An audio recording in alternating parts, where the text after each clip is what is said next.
And I have to say, I have never come across such a committed and caring group of people that it's been a privilege to work with. I gave a lift to Allan Scott, I think there he is over there, and he said more or less the same thing about the humanity of what we have here, which is so much at odds with the crap that we've got behind us. As there is a bit of a 1960s theme, I'd like to use a little bit of language from the late 1960s, the Summers of Love. You really are the beautiful people. Those of you that don't know anything about the Green Mondays, they were from the very beginning a very broad green, not just the Green Party, but Greenpeace, Friends of the Earth, anybody that was concerned about the environment. Now I have to say, for me, it feels like a very long year since the first Green Monday, but I only come here one day a week at the most. There are so many people here that give so much more of their time and their energy and commitment and so on, and during the day we will be hearing from at least some of them, and it's only right that we should do so, because all of us understand that there is a special urgency about the climate situation. We have only relatively a very short window of opportunity to close down all this fossil fuel. Kate Raworth, George Monbiot, Julius Steinbeck have all said, that the Earth is regressing every single year that we don't stop fossil fuel. We have not got time to waste. And this is a time of anniversaries, not just of the Green Mondays. It is also, as part of the theme of today it's the anniversary of, in the UK anyway, the 50th anniversary of the Summer of Love in 1968. Most of the UK, apart from London, was a year behind the Summer of Love in the US in 1967. But as well as it also being those two anniversaries, I have to say just a very little bit here, it's also a bit of a personal anniversary for me, because last Thursday was 50 years ago that Sin and I first met, and yesterday was the 50th anniversary of when I first began to think that maybe this was something special. And yes, she would be horrified to know just what kind of a state this world has got into over the years. But the important thing is she would not have been petrified. She would have been here with you from day one, calling for people to work together because of the urgency. Because the next 10 years, basically, over the climate is probably going to determine the future of our planet and all of the species that live on it, including us humans.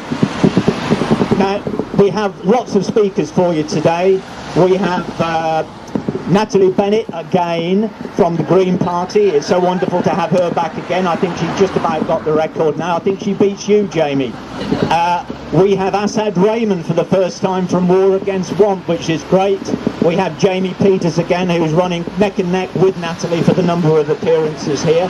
We're hopefully also going to hear from John Tucker, but we have an extra special guest, Sue Hampton, who's also going to be speaking.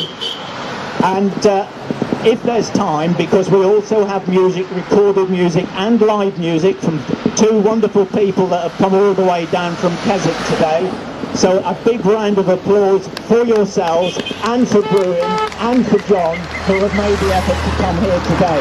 You really do deserve it. Now, there is going to be music, as said, live music from John and Bruin. Bruin with his bass drums and his doom-back drums, John with his guitar. There is also going to be some recorded music from the late 1960s, and I will be passing out some song sheets that have got a little bit of choruses for those of you that might feel tempted. I'm not looking at anybody in particular, but you might want to join in the singing and so on. There is also on those sheets a little bit of context for the Summers of Love of 1967 and 68, mainly for the young people here who won't know much about it, but I have to say it's also for those of you from my generation who were so stoned during 1967 and 1968 that you can't remember a single thing about it, and this will be like seeing something new. There is more than nostalgia though about this, even though Coral has been handing out flowers for your hair. I don't know if they've all gone yet. It is important to look back and to see where we come from history, but the important thing is to look forward and to go forward. And one of the things that was really brilliant about the Summers of Love in the late 1960s was the coming together of all sorts of different people. It was actually called the Gathering of the Tribes. There were all sorts. Those that wanted to go back to nature, those that were into Eastern meditation, those that were trying to revive the lessons of the Native Americans, who now are so much in the forefront of the struggle against the fossil fuel industries and so on.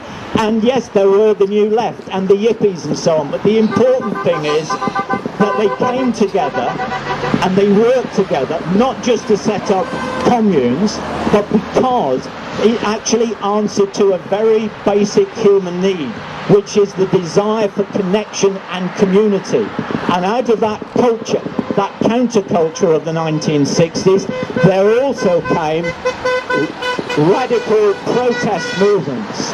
And those radical protest movements in the late 1960s, early 1970s did actually achieve an awful lot of very, very positive gains. There were environmental protections. There was the beginnings of the women's lib movement. There was anti-racism and black power. There was lesbian and gay movements, anti-war movements and so on. All of those things came out of the counterculture, and on so many fronts, using the language of Tina's recent admirer, they were really sticking it to the man. Unfortunately, in the mid-1970s came a series of shocks, as Naomi Klein calls them. The 1973 oil crisis, then the impact of the economic impact of the Vietnam War, and the birth of the new right that began to push back against all of these positive things. And what happened was that a lot of people were taken by surprise, and they ended up in their own little boxes fighting their own little corners. And the one thing we mustn't do if we're really going to stick it to the man, which is the neoliberal elite, we do have to reach out to each other from our boxes and join together. We need a new gathering of the tribes, and I'll finish on this.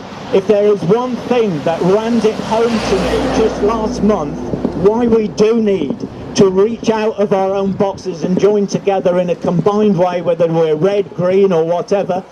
Two demonstrations in London in July, back to back. The first one, Together Against Trump, was brilliant, massive, over 250,000 people from all sorts of different tribes, Friends of the Earth, Labour, Green, Palestine Solidarity, Cuba Solidarity, Amnesty International, CND and so on. But the very next day, there was an anti-fascist counter-demonstration to deal with yet another far-right Free Tommy Robinson demo. And the thing that was really apparent and painfully obvious on that day was that most of the tribes from the previous day had gone home and gone away. We need to do better than that. We need to join up and really stick it to the man together, because that's the only way we're going to roll them back. I'll now pass over to Gina, who I think, to Natalie, who's now going to be our first